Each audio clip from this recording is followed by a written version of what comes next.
नमस्कार। Breaking news की race से हटकर खबरें कुछ अच्छी भी हैं। बहुत बहुत स्वागत है आपका हमारी इस अच्छी खबरों के शो गुड न्यूज़ इंडिया में।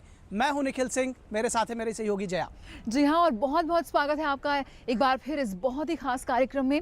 अगले आधे घंटे में हमारी कोशिश होगी कि देश भर से चुनिंदा ऐसे लोगों की कहानियाँ, ऐसी खबरें और ऐसी साहसिक चीज़ें आपके सामने पेश कर सकें जो अपनी एक छोटी सी पहल के जरिए समाज में एक बड़ा बदलाव ला रहे हैं। बिल्कुल, आपको दिखाते हैं आम लोगों की खास कहानियाँ।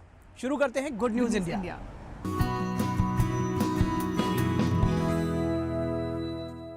और आइए शुरुआत करते हैं कार्यक्रम की एक ऐसे बदलाव की समाज में जिसकी हम लंबे समय से बाट जोड़ रहे हैं।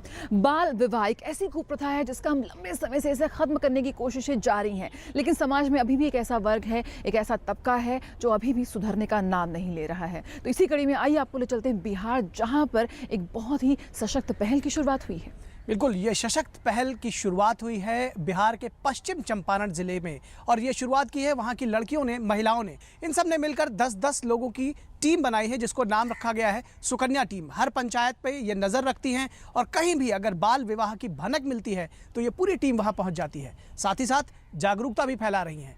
आइए देखते हैं।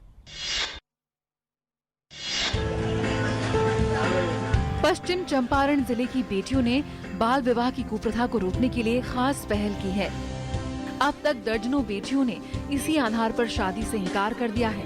साथ ही हर पंचायत से 10 लड़कियों की सुकन्या टीम बनाई गई है जो हर गली मोहल्ले पर नजर रखती है और बाल विवाह की भनक पाते ही उसे रुकवाने के लिए पहल शुरू कर देती है।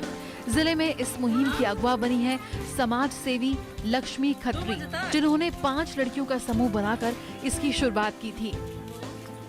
हमारी जो पहल है ये कहीं न कहीं किसी किशोरी ने तो पहल किया है कि अपने शादी का जो घर परिवार में उसकी शादी जो अभी 14 साल की है, 14 से 16 साल के बीच में है, नुसरत, उसकी शादी की बात चल रही थी। लेकिन जब हमारे सुकन्या क्लब से गई और जो ट्रेनिंग उसको मिला, उससे उसको ये जानकारी हुई कि नहीं, ये हमारी रीति रिवाज नहीं है, ये हमारे साथ हमारे जो जीने का अधिकार है इसको छीना जा रहा है। और इसके विरोध में उसने अपने परिवार के साथ बैठ के बात की कि मुझे ये इस कम उम्र में शादी नहीं करनी है। चंपारण की धरती बदलाव की धरती रही है और अब इस नए बदलाव ने आंदोलन का रूप ले लिया है। इस जिले के एक बड़े भूभाग में थारू और उर्राम जनजाति के लोग रहते हैं, जहां हर साल सैकड़ों बाल विवाह हुआ करते थे। लेकिन सुकन्या टीम की हुंकार के आगे अब सब बंद हो गया है। अब यहां बाल विवाह देखने को नहीं मिलता। जाहिर है बाल विवाह के खिलाफ बेटियों ने कमर कस ली है, और भला उन्हें कैसे कोई भटका सकता है। हमारा जो काम हुआ वो एक एक झोपड़ी तक पहुंच गया, और आज वो एक एक झोपड़ी इतना खुशहाल है। अभी तो कुछ नहीं, ये तो शुरुआत है, आगे आगे देखिए होता है क्या। कम उम्र में शादी करने से समय से पहले पढ़ाई छूट जाती है और शारीरिक और मानसिक तनाव बढ़ जाती है, ज़्यादा जिम्मेवारियाँ मिल जाती है। इसलिए हम लोग गांव की सभी लड़कियां मिलकर प्रण लेते हैं कि ना खुद को कम उम्र में शादी करेंगे और ना करने देंगे। दरअसल इस क्षेत्र की लड़कियों में बाल विवाह के खिलाफ जो आक्रोश है वही बाल विवाह से मुक्ति में सहायक हो रहा है। चंपारण की बेटियां बाल विवाह के खिलाफ सुकन्या टीम बनाकर समाज को एक आईना दिखाने का काम कर रही हैं, और ये आईना महिला सशक्तिकरण की तस्वीर है। गुड न्यूज इंडिया के लिए पश्चिम चंपारण से आशीष कुमार के साथ संजय कुमार की रिपोर्ट, डीडी न्यूज। तो बाल विवाह की कुप्रथा को रोकने के लिए लोगों का जागरूक होना बहुत ज़रूरी है, और ये महिलाएं लगी हुई हैं, डटी हुई हैं इस प्रयास में। उम्मीद है कि लोग ज़रूर जागरूक होंगे और स्थिति में बदलाव आएगा। और आइए अब बात करते हैं पतंगबाजी की। निखिल, पतंगे उड़ाई हैं आपने? हाँ, बिल्कुल उड़ाई हैं, और ख़ास तौर पर जो ये उत्तरायण का समय है मकर संक्रांति का, इसमें तो बिल्कुल उड़ाते थे लोग। और 15 अगस्त 26 जनवरी ये विशेष समय होता था पतंग उड़ाने का। जी हाँ, बिल्कुल। 15 अगस्त हो, लोहड़ी हो, मकर संक्रांत हो, पतंग उड़ाना हर किसी को बहुत पसंद होता है। बच्चे क्या, बूढ़े क्या, जवान।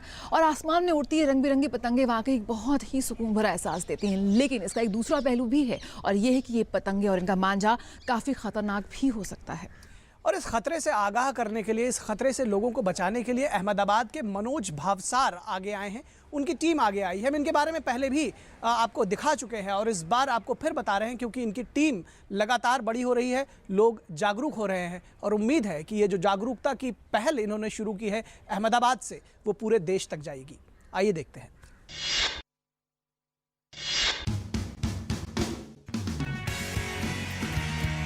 आसमान में उड़ती रंग बिरंगी पतंगें आसमान के साथ साथ हमारे मन को भी जोश और उत्साह से भर देती हैं। हम बात कर रहे हैं मकर संक्रांति के मौके पर उड़ने वाली पतंगों की। कभी मनोरंजन के तौर पर उड़ाई जाने वाली पतंग आज पतंगबाजी के रूप में एक रिवाज, परंपरा और त्योहार का पर्याय बन गई हैं।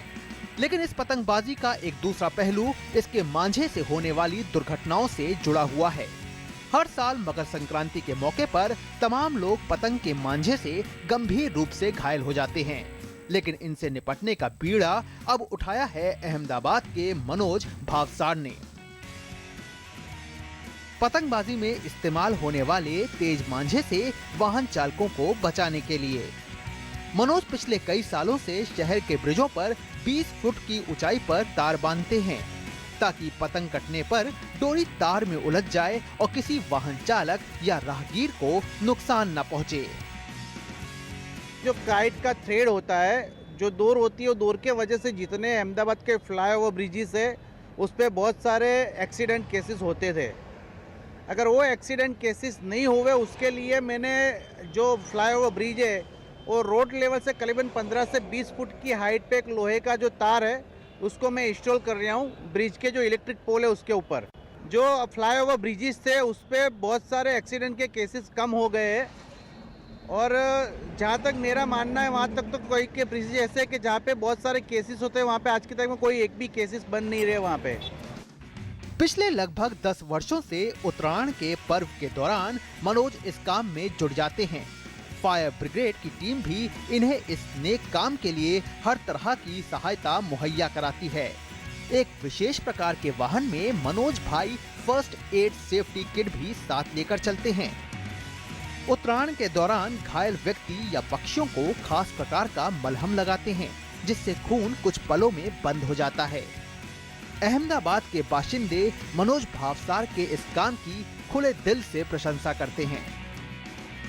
फ्रेंड है, उसको अभी 2-3 दिन पहले यहाँ पे डोरी लगने से उसका मृत्यु हो गया और मेरे एक कॉर्पोरेशन में राठौड़ साहब है, उनको भी डोरी लगने से गिर गए। उन्होंने मेरे को बताया तो मैंने दूसरे ही दिन ये सेफ्टी कार्ड लगाया दिया। उससे डोरी से गले पे लगता है उससे रक्षण होता है। ब्रिजों पर लोहे के तार बांधकर मनोज भाई लोगों के जीवन रक्षा का नेक कार्य करते हैं। त्योहारों में सुरक्षा का रंग भरना ही सही अर्थ में जनता के जीवन में खुशियां लाने का उत्तम उदाहरण है। गुड न्यूज इंडिया के लिए अहमदाबाद से जतिन भट्ट की रिपोर्ट, डीडी न्यूज। हाल ही में सर्वोच्च अदालत ने भी इस मामले में बहुत ही सख्त रवैया अपनाया है और उम्मीद करते हैं कि आप सभी जो तमाम लोग जो पतंगे उड़ाते हैं, बनाते हैं, वो भी इस बात का ध्यान रखेंगे और सतर्क होंगे। बिल्कुल, मनोज भावसार की इस मुहिम में हम सबको शामिल होना है। फिलहाल यहाँ रुकेंगे एक ब्रेक के लिए, कहीं मत जाइएगा, जल्द हाजिर होंगे।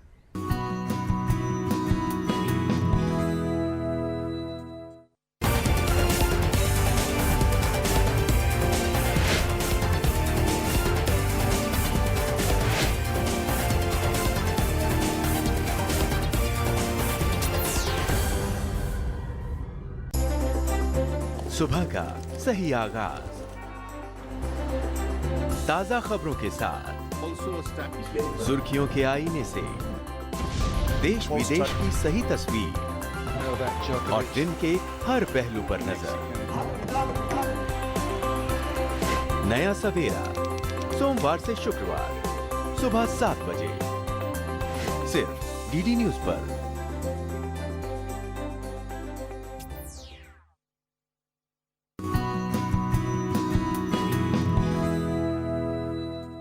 ब्रेक के बाद एक बार फिर आप सभी का स्वागत है और अब बात करेंगे कैशलेस ट्रांजैक्शन की। इसके बारे में बहुत सारी बात हो रही है, लेकिन लोगों को लगता है कि शायद बड़े व्यापारी या मॉल्स में ही कैशलेस ट्रांजैक्शन हो सकते हैं जया, लेकिन ऐसा नहीं है। और इसकी मिसाल कायम की है रायपुर के अजय यादव ने। जी हाँ, आपने बड़े बड़े ब्रांड एम्बेसडर्स देखे होंगे, सेलिब्रिटीज को ब्रांड एम्बेसडर बनता हुआ देखा होगा, लेकिन रायपुर के एक चाय बेचने वाले हैं यानी कि अजय यादव, जो वहां पे कैशलेस ट्रांजैक्शन के उन्हें उस जिला का, रायपुर जिला का ब्रांड एम्बेसडर चुना गया है। क्यों? क्योंकि अपनी चाय बेचते वक्त भी एक स्मॉल टी स्टॉल वेंडर में भी ये सिर्फ कैशलेस ट्रांजैक्शन ही ले रहे हैं इस वक्त।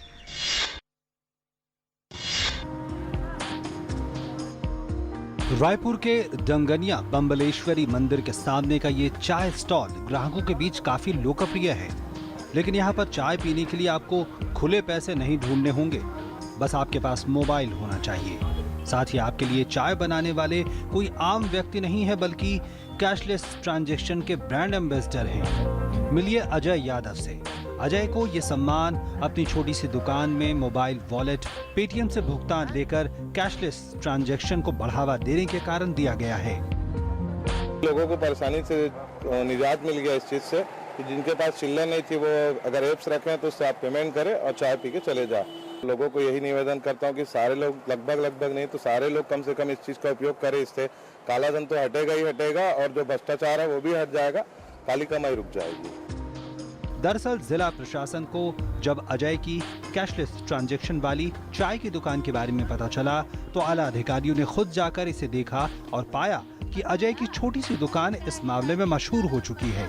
यहाँ लोग पेटीएम के जरिए भुगतान कर चाय का मजा लेते हुए नजर आए। अजय की पहल से प्रभावित हो उन्होंने अजय को रायपुर के कैशलेस ट्रांजैक्शन का ब्रांड एम्बेसडर बनाने का फैसला किया। हमारे मोहल्ले में कम से कम कैशलेस काम चालू हो जाए। सारे दुकानदारों से मैं यही निवेदन करूंगा कि इसका उपयोग जितना ज्यादा से ज्यादा कर सकते हैं करें और क्या मुनाफाखोरी और भ्रष्टाचार को बंद करें।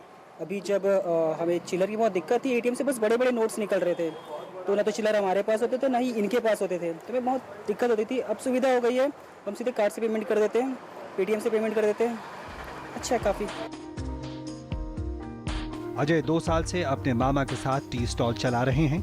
दोस्तों के कहने पर उन्होंने दुकान में पेटीएम रखा और इसके बाद धीरे धीरे उनकी कमाई में इजाफा होने लगा।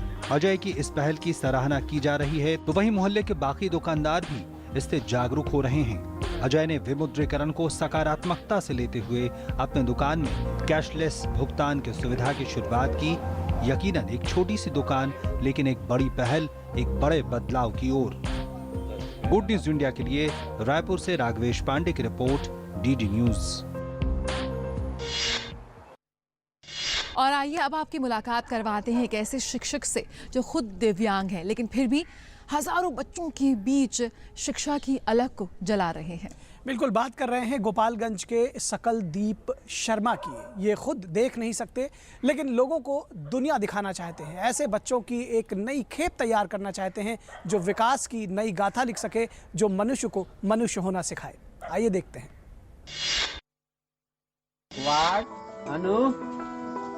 कहते हैं हौसला बुलंद हो तो कोई भी काम मुश्किल नहीं होता, और इसे सार्थक किया है बिहार के गोपालगंज जिले के कोनहावा गांव के दिव्यांग सकलदीप शर्मा ने। आंखों की रोशनी खोने के बाद जीवन में आए अंधेरे को शिक्षा की डोर पकड़कर अपने और दूसरों के जीवन को रोशन करने को सकलदीप शर्मा ने अपने जिंदगी का मकसद बना लिया। 40 वर्षीय सकलदीप शर्मा का सपना था इंजीनियर बनने का, लेकिन ब्रेन ट्यूमर होने की वजह से उनकी आंखों की रोशनी चली गई और वे इंजीनियर ना बन सके। लेकिन उन्होंने हौसला नहीं खोया और गांव में शिक्षा का अलख जगाने में लग गए।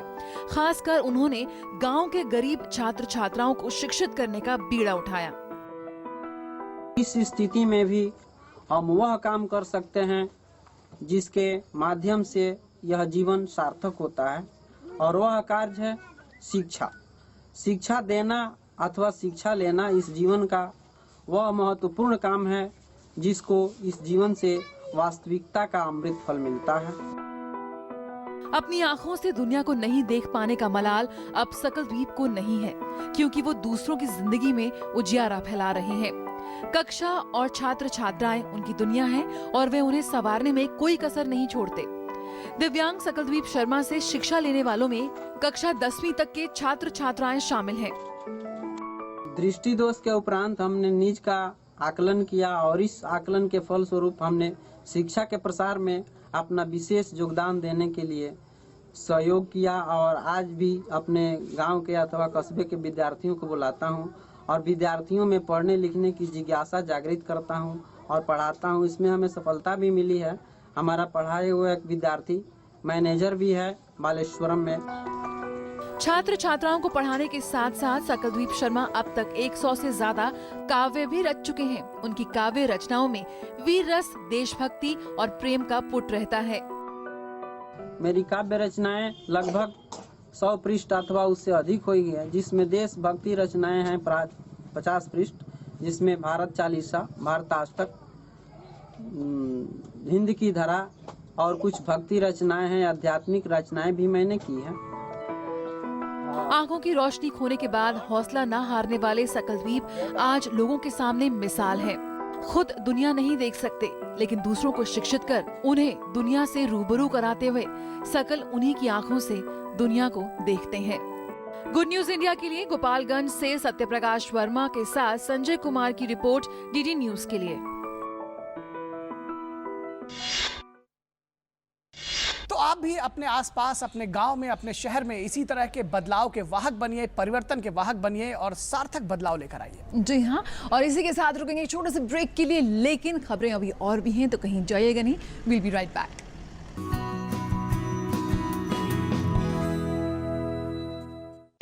Now the National News Channel of India, live on your mobile phone. Get the news on the go. Watch top videos, get the latest news and continuous news on your mobile phone. Download DD News app now. Visit the Android Play Store, search for DD News, download the app to your phone. Get the power of information at your fingertips. DD News. Only news, complete news.